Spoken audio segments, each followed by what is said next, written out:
North Korea's UN ambassador for American affairs, his aide, and the two of us sat around a small circular table at the Mennonite office in New York. Our book on the medical consequences of nuclear war, with its cover picture of a devastated Hiroshima, sat between us. The United Nations building loomed in the background, and the East River beyond it. We discussed what would happen if a single nuclear bomb exploded over our location in Manhattan. A massive blast and firestorm engulfing most of the city, the crush, the fire, the radiation injuries that would afflict hundreds of thousands, the destruction of the hospitals and deaths of healthcare workers.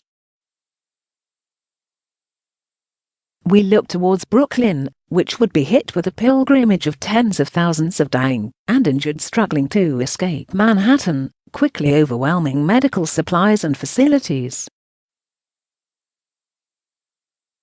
We noted that attempts to shelter underground in New York City's subway system would lead to deaths by asphyxiation and cremation. Why 8 hours a night isn't enough, according to a leading sleep scientist. Our path to this conversation started 35 years ago with the work of International Physicians for Prevention of Nuclear War, IPPNW, the organization for which we were awarded the 1985 Nobel Peace Prize. Sitting around this small table more than 30 years later, the goal of the four of us was to help decrease the risk of nuclear war between the US and North Korea, a challenge demonstrating the permanent problem nuclear weapons create for humanity. On June the 12th, US President Donald Trump and North Korean leader Kim Jong-un will hold a summit meeting in Singapore. Trump has said we will both try to make it a very special moment for world peace. Close quote. All of humanity should wish for this success. Peace between the United States and the Democratic People's Republic of Korea, DPRK, would be a great achievement welcomed by all. But it would be just one step in resolving the larger nuclear dilemma. The spread of nuclear weapons across 9 countries, the desire of terrorists to obtain such weapons, and the possibility that one or more of the world's existing 16,000 nuclear weapons will be launched in error. As dangerous as the US DPRK nuclear confrontation is, it is just another flare from the 70 years of risk created by the development of nuclear weapons. Their continued possession by the world's powers has bred proliferation with a dangerous increase in the number of nuclear-armed nations. The advancement of technologies such as computer prototyping and 3D printing also facilitates proliferation by making the nukes easier to produce. The increase in the number of small nations with nuclear weapons in turn decreases the security of larger nations. Nuclear weapons are a great equalizer. Nukes permit smaller nations, or nebulous terrorist groups, to threaten a great power such as the United States, China, or Russia. They make the weak, rogue states equal to the great powers. What an official end to the Korean War would mean to those who fought it. Despite biologic and chemical weapons of mass destruction being outlawed, nuclear weapons are still legal.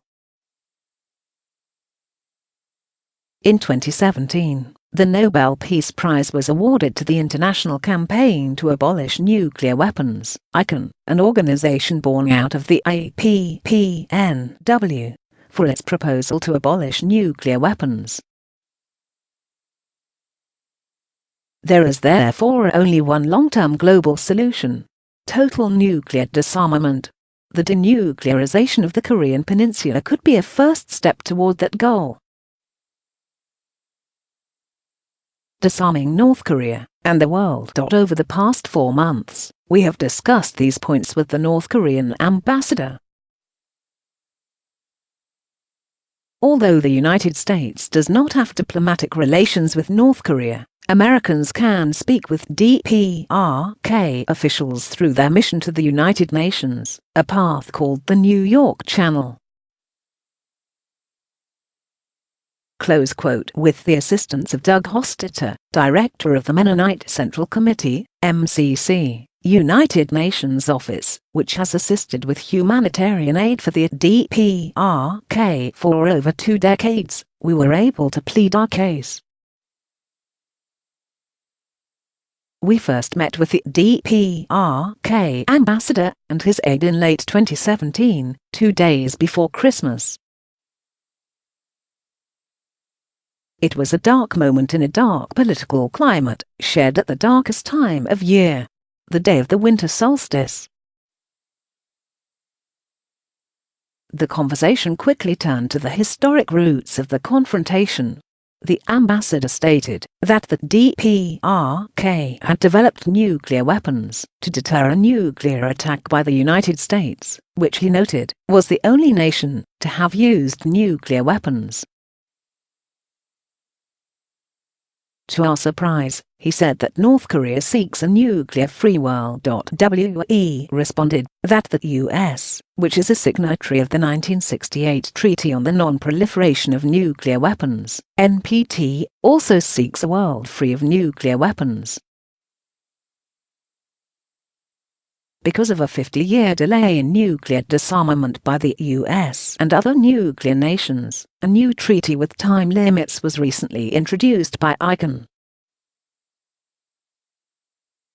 The new treaty was supported by 123 members of the UN, but opposed by all nuclear-armed nations. This was the first of many visits between us. In a later meeting, we reviewed a tape of our 1982 TV broadcast to over 100 million people in Russia, in which we showed pictures of the wounded in Hiroshima and criticized funds being spent on weapons instead of hospitals. The Future of Nuclear Threat. In 2017, the US-North Korea standoff brought the hidden danger of nuclear weapons back out of the shadows. North Korea exploded weapons and launched intercontinental missiles. Trump threatened fire and fury like the world has never seen. Close quote. Kim said that the entire United States is within range of our nuclear weapons. The button is always on my desk. Close quote. Trump stated that he had a bigger button. The nuclear threat to humanity, ever present since Hiroshima, but only intermittently visible, suddenly recaptured the attention it deserves. The current escalating nuclear danger reminds us of a similar time of peril. In 1980, the United States and the Soviet Union spoke of fighting and winning a nuclear war with their 60,000 nuclear weapons. As physicians, we joined with Russian colleagues to publicize the medical facts demonstrating that there will be no winners in a nuclear war. For these efforts, the APPNW was awarded its Nobel. 32 years later, we hoped that to focus on the human consequences of the use of nuclear weapons could again be instructive for world leaders. The public needs to stay informed to help governments abandon a nuclear mindset and move towards safety. In particular, the young need to add their energy and idealism in this struggle for the future of humanity. The nuclear threat had been hidden from millennials, who came of age after the fall of the Soviet Union. But now that they have been alerted to the North Korean crisis, their eyes have been opened. With the problem once again clearly visible, it is our hope that today's youth will advocate outlawing nuclear weapons. They are the flag bearers of the future, and they are the ones who will increase the chances for our survival and that of all generations. At the dawn of the nuclear age, Albert Einstein stated that the world will require a new way of thinking if it is to survive. In the 70 years since, we have experienced multiple technical mistakes and nuclear crises. On the current course, these crises will continue, and if governments don't act, sooner or later, our luck will run out. An informed citizenry can help the nuclear-armed nations change course and ensure a future for humanity. Dr. James Marlowe was a co-founder, and Dr. John Pastor was the executive secretary of the Nobel Prize-winning International Physicians for Prevention of Nuclear War, IPPNW.